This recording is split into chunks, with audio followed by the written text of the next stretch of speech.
I'm head of all the government projects in AP, which includes AP Online and very many projects of various government departments in AP. The primary focus of our stall here in this exhibition is related to the social sector programs. We've got, fortunately, we've got a large number of social sector programs in AP, which includes implementation of NREGS, entire NREGS end-to-end in AP.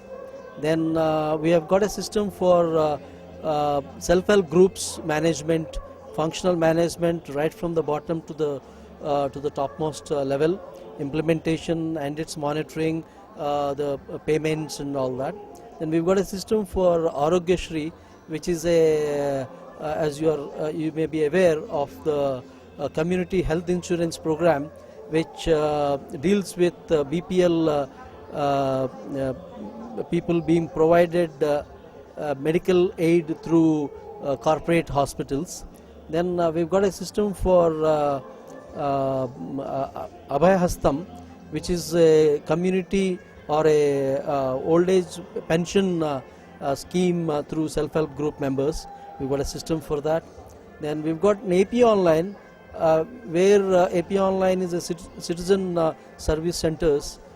Across AP we've got 2,200 of them, and the citizens are provided services of government to citizen services, as well as business to citizen services, B2C services, to the people through 2,200 centers across the state.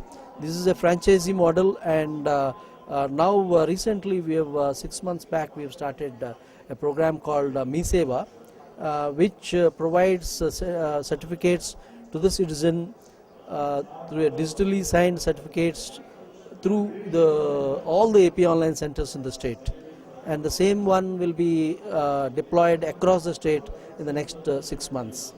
Then we've got other programs like ALP, that is Adult Literacy Program. We've got systems for Med Mantra, that is the medical hospitals program. Then we've got systems for any small scale industries hosting their IT websites or websites. We've got a system for that. Then through AP Online we've got a program for the disabled assessment. There's a system for that. So all in all, we've got, we are lucky to, TCS is lucky to have a huge number of social sector programs implemented through our IT team in Hyderabad.